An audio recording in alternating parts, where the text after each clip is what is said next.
My alma mater, St. John's College in Annapolis, Maryland, is a little different from most colleges. All of our courses were discussion-based. You didn't get a choice, for the most part, over what classes you took. We had 3 tutorials each year and 1 seminar.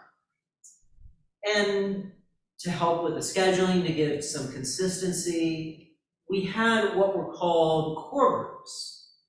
And this was a group of people, usually about 5 students, who would share all of their tutorials and seminars. So they'd go to all those different discussion-based classes together. Now, when it came to my senior year and we found out our core group, let's just say that my particular core group that year wasn't completely happy with the parent. Now, we go by our last names with no honorifics, just Mr. or Ms. for seminar. So one of these members will call Mr. Smith. So Mr. Smith and I, when we found out that we were in a core group together, were particularly distraught.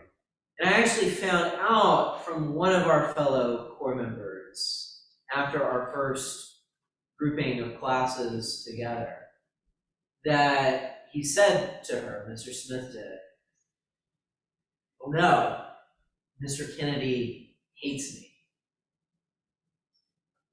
Now, to understand why he said this, I go back a little bit to my very first seminar, our very first seminar, freshman year. We had a group of 4 people in that seminar who were dominators. They dominated the entire conversation, making it hard for anybody else to get a word in edgewise.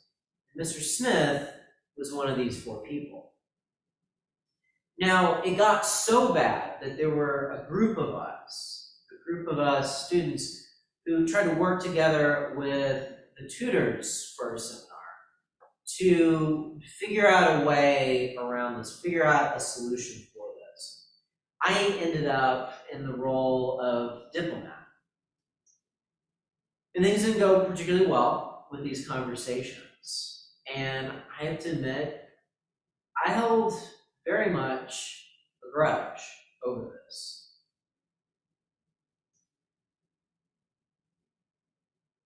So it was true, I wasn't particularly fond of Mr. Smith. But at this time too, and I can't remember whether it was before we found out about this core group assignment or after, I had it in my mind, based on the teachings of our faith, to start praying for my enemies, and specifically to start praying that they might be my friends. And Mr. Smith was one of these people. So again, whether this was before or after all of this, it's very much on my mind, turning this relationship around. So the next time that we had a class together, I went up to Mr. Smith afterwards. And the first thing I said to him was, "Look, I don't hate you." And I don't quite remember where the conversation went after that. Those are the only words I remember from that conversation. But it was a good turning point for us. And it was an important turning point, too.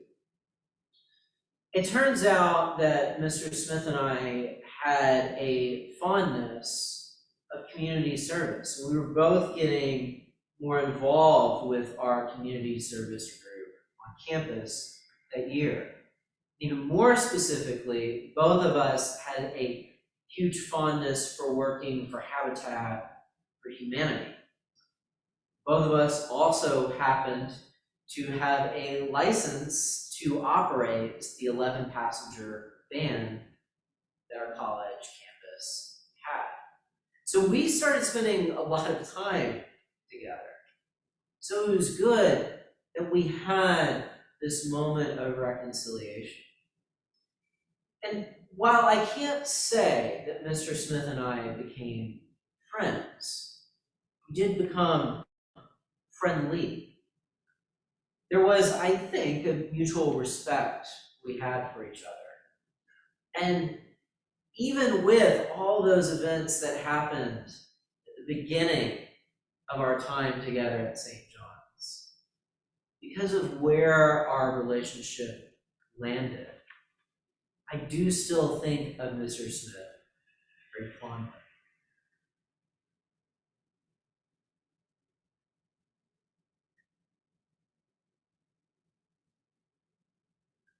Now, having our enemies become friends, or at the very least, more friendly with us, this is the goal.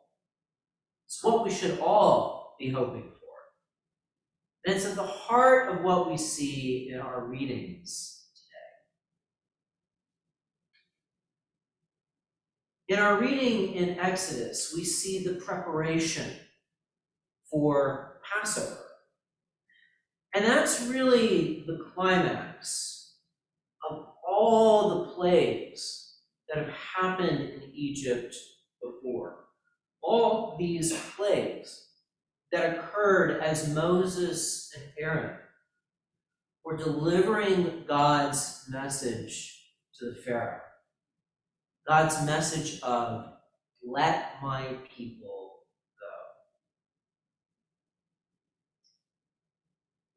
go. Now, there are some things that Exodus makes very clear to us. One is that God is in full control at all times. Another thing that we also see in our reading today is that God specifically says, but shows this through all the different plagues. All these plagues are showing that God is more powerful than the false gods of Egypt. By showing this, what God is really doing is trying to convince people to come to the Lord. Maybe that's the Egyptians that God is trying to reach to, although at the same time, as we see with the Passover, maybe they're too far gone at this point. Maybe there isn't hope for them to come back. So maybe instead, what it is God's trying to convince the rest of the world. The point is that in these acts, God is putting forth that argument to the enemies of God's people in hopes that maybe that they can join God's people instead. And in doing so, maybe, just maybe, make their way back from being enemies of God to being followers of God, to being in relationship with the Lord.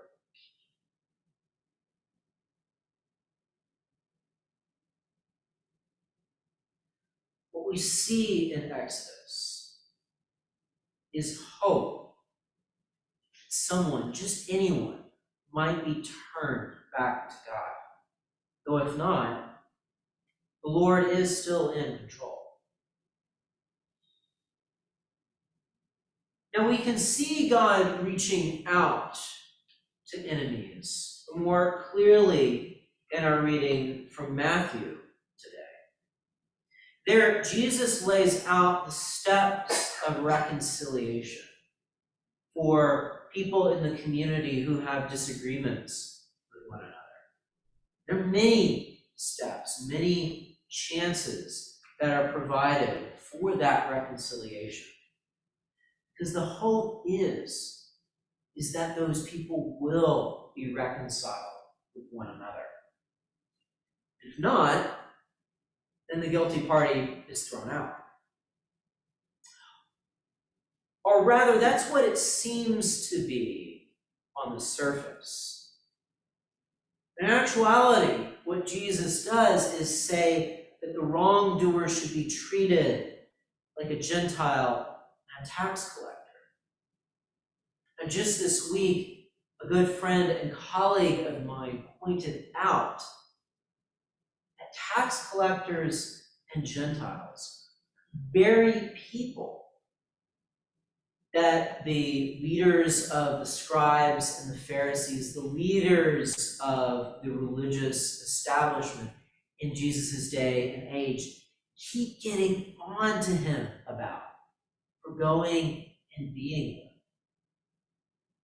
Jesus takes all this time to be with the tax collectors and Gentiles. Just 3 weeks ago, we saw Jesus reaching out to a Canaanite, someone that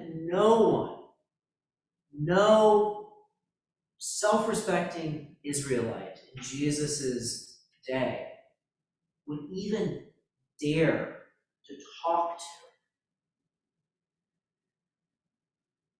So while there's distance that's provided for the guilty parties in conflicts as Jesus is laying out the system for reconciliation, while there's distance and space for those causing harm, there is still hope. Because the outskirts that Jesus is saying to send these people out to, the very outskirts that Jesus continues to visit.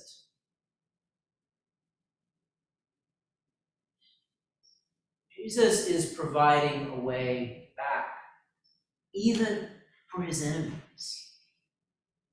We should take that as a sign for how we are to act in the world.